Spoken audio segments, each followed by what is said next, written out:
اور اس کے معنی کو دیکھتے ہیں۔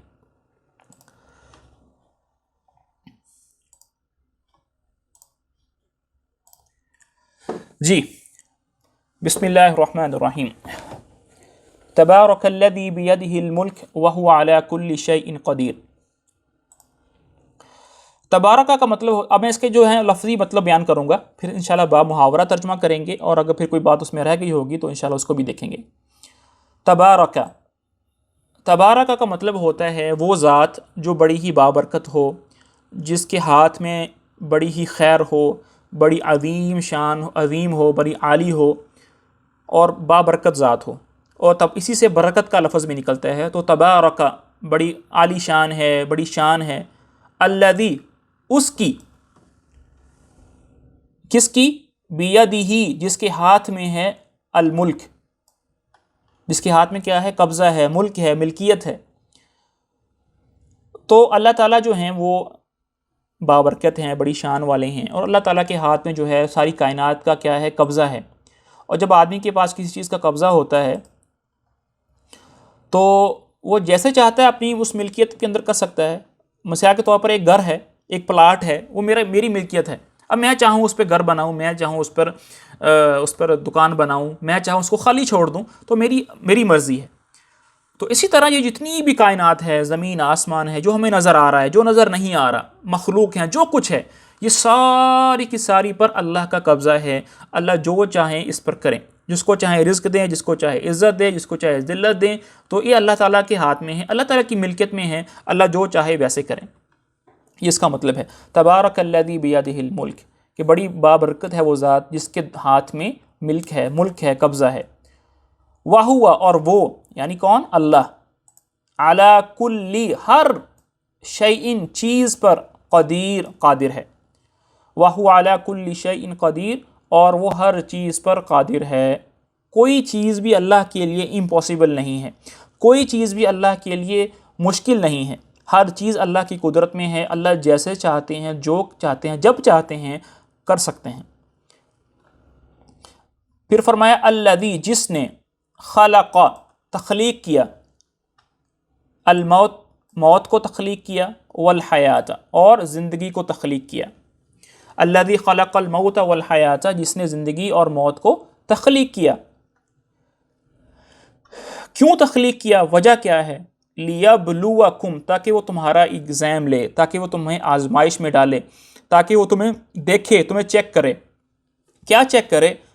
ایکم، کہ تم میں سے کون، احسن عملا، اچھے عمل کرتا ہے۔ تو اس آیت میں اللہ تعالیٰ نے مجھے اور آپ کو یہ بتایا ہے کہ زندگی میں آنے کا مقصد کیا ہے۔ کیا وہ پیسے جمع کرنا ہے؟ کیا وہ عالی منصب کے پیچھے دوڑنا ہے؟ کیا وہ دنیاوی کمپٹیشن کے اندر لگنا ہے؟ نہیں، بلکہ وہ یہ ہے کہ اچھے عمل کون کرتا ہے۔ تو اللہ تعالیٰ نے صرف ایک لائن کے اندر ہمیں یہ مقصد سمجھا دیا کہ دنیا کے اندر جو آئے ہو تو اس کا مقصد یہ ہے کہ اچھے عمل کرنے ہیں، اور یہ نہیں فرمایا کہ زیادہ عمل کرنے ہیں، کیونکہ زیادہ عمل کرنے سے جب کوانٹٹی بڑھ جاتی ہے تو بعض کا کوالٹی کم ہونے کا خطرہ ہوتا ہے۔ تو اللہ تعالیٰ جو ہے وہ یہ چاہ رہے ہیں کہ ہم جو بھی عمل کریں، فرائض ادا کریں، سنن نوافل جو بھی کام کریں، وہ احسن طریقے سے کریں۔ احسن طریقے سے اب کیسے ادا کر سکتے ہیں؟ مثال کے طور پر نماز کو لیجیے، اب نماز کو احسن طریقے سے کیسے ادا کریں؟ کہ اچھے طریقے سے وضو کریں، اخلاص کے ساتھ پڑھیں، ہر قسم کا جو ادب ہوتا ہے، اس کے فرائض ہیں، سنن ہیں، مستحبات ہیں، خشوع ہے، خضوع ہے، ان کا خیال رکھ کر پھر اس عمل کو کریں، اور اس عمل کے آخر میں ہم استغفار کریں کہ اے اللہ، جس طرح تیری شان ہے اس طرح یہ عمل نہیں ہو سکا تو اس کو قبول فرما۔ اگر ہم اس طرح کریں گے تو کیا ہوگا؟ وہ عمل احسن ہو جائے گا۔ وَهُوَ الْعَزِيزُ الْغَفُورُ، یہاں پر اللہ تعالیٰ کے دو نام ہیں، صفاتی نام ہیں۔ پہلا ہے عزیز۔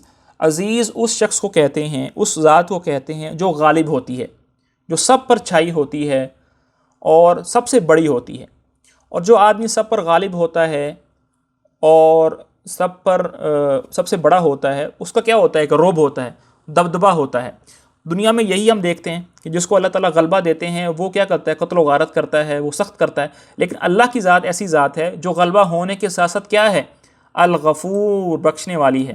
تو اللہ تعالیٰ ایک ہی ٹائم میں کیا ہیں؟ عزیز بھی ہیں، غالب بھی ہیں، عظیم بھی ہیں، ساتھ میں اس آدمی کے لیے غفور ہیں، بخشنے والے ہیں جو اللہ کی طرف رجوع کرے گا۔ الذی، جس نے خلق، تخلیق کیا ہے، سبع کہتے ہیں 7 کو، اور سماوات کہتے ہیں آسمان، اور یہ جمع کا لفظ ہے اور اس کا جو واحد ہے وہ سما ہے، آسمان کو۔ تو اللہ تعالیٰ نے 7 آسمان پیدا کیے ہیں، تخلیق کیے ہیں۔ کس طرح کیے ہیں؟ طباقاً، طبقہ تہ در تہ، یعنی اس طرح ایک تہ ہے، پھر دوسری ہے، پھر تیسری ہے۔ تو اللہ تعالیٰ نے 7 آسمان جو ہیں وہ تہ در تہ بنائے ہیں۔ اب یہاں پر سوال یہ پیدا ہوتا ہے کہ اللہ تعالیٰ نے جو 7 آسمان بنائے ہیں تو وہ کیا آپس میں ملے ہوئے ہیں ایسے کر کے، یا کیا اس دونوں کے درمیان میں کوئی فاصلہ بھی ہے؟ تو صحیح بات یہ ہے کہ اللہ تعالیٰ نے جو 7 آسمان بنائے ہیں، ہر آسمان سے لے کر دوسرے آسمان کے درمیان ایک جگہ خالی ہے جس کو خلا بولتے ہیں۔ اور دلیل اس کی کیا ہے؟ وہ حدیث جو کہ آپ صلی اللہ علیہ وسلم جب اسراء اور معراج کے سفر پر نکلے تھے تو ایک آسمان سے دوسرے آسمان تک سفر کرتے تھے، تو اگر خلا نہ ہوتا، آپس میں ملے ہوئے ہوتے تو سفر کرنے کی ضرورت نہیں تھی۔ تو وہ جو حدیث ہے وہ اس بات کی دلیل ہے کہ ایک آسمان دوسرے آسمان کے ساتھ جڑا ہوا نہیں ہے بلکہ آپس میں خلا ہے۔ تو اللہ تعالیٰ نے 7 آسمان کو تہ در تہ بنایا ہے۔ ما ترى، تم نہیں دیکھو گے، اے مخاطب تم نہیں دیکھو گے، فی میں خلق تخلیق الرحمن، رحمان کی، کہ تم رحمان کی تخلیق میں نہیں دیکھو گے کیا؟ من تفاوت، کوئی بھی فرق۔ تم رحمان کی تخلیق میں کسی قسم کا فرق نہیں دیکھو گے۔ کیا مطلب فرق نہیں دیکھو گے؟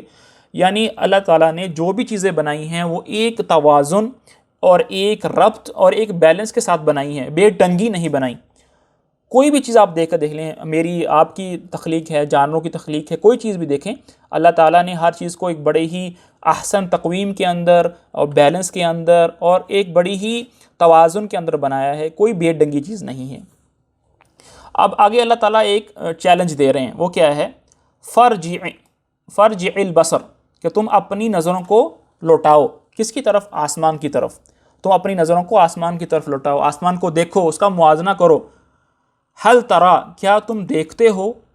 من فطور، فطور کہتے ہیں رخنا، کوئی دراڑ، کوئی شقوع، کوئی صدوع، کہ کیا تم دیکھتے ہو آسمان میں کسی قسم کا کوئی رخنا، کوئی دراڑ، کوئی شگاف؟ ثم ارجع البصر، پھر اپنی نظر کو آسمان کی طرف دوڑاؤ، کرتینی، 2 دفعہ۔ اگر ایک دفعہ دیکھ لیا ہے تو میں کسی قسم کا رخنا نظر نہیں آیا ہے، کوئی بات نہیں، پھر دیکھو، پھر نظر نہیں آیا، پھر دیکھو، بار بار دیکھو۔ تو کیا ہوگا بار بار دیکھنے سے؟ ینقلب، لوٹ آئے گی، الیکا، تمہاری طرف، البصر، تمہاری بصارت، تمہاری آنکھیں، خاسئا، نامراد ہو کر، کہ تم جتنا بھی دیکھو گے، جتنا بھی ایگزامن کرو گے، موازنہ کرو گے، ہر دفعہ رزلٹ سیم ہی نکلے گا۔ وہ کیا ہوگا کہ تمہاری نظر کسی قسم کا شگاف نہیں ڈھونڈ پائے گی اور تم نامراد ہو کر ہی لوٹو گے۔ وَهُوَ حسیر، اور حسیر کہتے ہیں تھک کر لوٹ آنا، کہ تم تھک جاؤ گے، نامراد ہو جاؤ گے، لیکن اللہ کی تخلیق میں کسی قسم کا رخنا اور دراڑ نہیں پاؤ گے۔ اب اس کا محاورہ ترجمہ دیکھ لیتے ہیں۔ بڑی شان ہے اس ذات کی جس کے ہاتھ میں ساری بادشاہی ہے، اور وہ ہر چیز پر پوری طرح قادر ہے، جس نے موت اور زندگی اس لیے پیدا کی تاکہ وہ تمہیں آزمائے کہ تم میں سے کون عمل میں زیادہ بہتر ہے، اور وہی ہے جو مکمل اقتدار کا مالک اور بہت بخشنے والا ہے، جس نے 7 آسمان اوپر تلے پیدا کیے۔ تم خدائے رحمان کی تخلیق میں کوئی فرق نہیں پاؤ گے۔ اب پھر سے نظر دوڑا کر دیکھو، کیا تمہیں کوئی رخنا نظر آتا ہے؟ پھر بار بار نظر دوڑاؤ، نتیجہ یہی ہوگا کہ نظر تھک ہار کر تمہارے پاس نامراد ہو کر لوٹ آئے گی۔ آج کی جو ہماری آخری آیت ہے، آیت نمبر 5، وہ یہ ہے وَلَقَدْ زَيَّنَّا السَّمَاءَ، وَلَقَدْ کا مطلب ہوتا ہے تحقیق، بے شک، زَيَّنَّا، ہم نے مزین کیا ہے، ہم نے زینت بنایا ہے، ہم نے مزین کیا ہے، اس کو سجایا ہے۔ کس کو؟ السماء، آسمان کو۔ ہم نے آسمان کو کیا کیا ہے؟ سجایا ہے۔ کس چیز کے؟ السماء الدنیا، دنیا کے آسمان کو۔ دیکھیں، دنیا کے آسمان سے مراد وہ آسمان ہے جو ہمارے قریب ہے، جو ہمیں نظر آ رہا ہوتا ہے۔ اس کے اوپر دوسرا آسمان ہے، تیسرا آسمان ہے، چوتھا آسمان ہے، وہ تو ہمیں نظر نہیں آ رہا، ہمیں وہ والا آسمان نظر آ رہا ہے جو ہمارے قریب ہے۔ تو اللہ تعالیٰ کہتے ہیں اللہ تعالیٰ نے قریبی آسمان کو سجایا ہے، کس کے ساتھ؟ بمصابیح، روشنیوں کے ساتھ سجایا ہے۔ اور روشنیوں سے مراد کیا ہے؟ یہاں پر تارے ہیں۔ روشنیوں سے مراد کیا ہے؟ تارے ہیں۔ تحقیق ہم نے آسمان کو جو کہ قریبی ہے اس کو سجایا ہے تاروں کے ساتھ۔ وَجَعَلْنَاهَا، اور ہم نے ان تاروں کو بنایا ہے رجوماً، مارنے کا ذریعہ۔ کس کو مارنے کا ذریعہ؟ للشیاطین، شیطانوں کو مارنے کا ذریعہ۔ اب یہاں پر اللہ تعالیٰ نے تاروں کا مقصد بتایا ہے کہ تارے کیوں ہیں۔ تاروں کے بیسیکلی 3 مقصد ہیں۔ پہلا مقصد یہ ہے کہ وہ آسمان کی زینت ہیں۔ جب جو ٹمٹماتے ہیں، ان سے روشنی پیدا ہوتی ہے تو آسمان مزین ہو جاتا ہے۔ دوسرا اس کا مقصد یہ ہے کہ تارے جو ہیں وہ شیطانوں کو مارنے کا کام کرتے ہیں، کہ جب شیطان جو ہیں وہ اڑتے اڑتے یا سفر کرتے ہوئے آسمان کی طرف جاتے ہیں اور غیبی خبروں کو سننے کی کوشش کرتے ہیں تو فرشتے جو ہیں ان کو تارے مارتے ہیں، جس سے وہ پھر اب واپس دنیا کے اندر لوٹ آتے ہیں۔ اور تیسرا کام جو تاروں کا ہے وہ یہ ہے کہ اس سے راستہ تلاش کرنے میں مدد ملتی ہے۔ جس طرح صحرا میں لوگ جو ہوتے ہیں پرانے زمانوں کے اندر اب بھی موجود ہیں کہ وہ تاروں کو دیکھ کر اپنی سمت اور ڈائریکشن دیکھ لیتے ہیں کہ بھئی ہم شمال میں ہیں یا جنوب میں ہیں، کہاں جانا ہے۔ تو یہ ایک فن ہوتا ہے جو ہر ایک کو نہیں پتہ ہوتا، صرف مشق کرنے والوں کو ہی ہوتا ہے۔ تو تاروں کے 3 کام ہیں، آسمان کی زینت ہیں، شیطانوں کو مارنے کا کام کرتے ہیں، اور راستہ تلاش کرنے میں مدد کرتے ہیں۔ وَأَعْتَدْنَا، اور ہم نے تیار کیا ہے، اور ہم نے تیار کیا ہے لہم، ان کے لیے، کن کے لیے؟ شیطانوں کے لیے، عذاب السعیر، دہکتی ہوئی عذاب، آگ کا عذاب، اور ہم نے ان شیطانوں کے لیے تیار کیا ہے دہکتی ہوئی آگ کا عذاب۔ اس کا باب محاورہ ترجمہ کر لیتے ہیں۔ اور ہم نے قریب والے آسمان کو روشن چراغوں سے سجا رکھا ہے، اور ان کو شیطانوں پر پتھر برسانے کا ذریعہ بھی بنایا ہے، اور ان کے لیے دہکتی آگ کا عذاب بھی تیار کر لیا ہے۔ اللہ تعالی ہمیں سمجھنے کی اور عمل کرنے کی توفیق نصیب فرمائے۔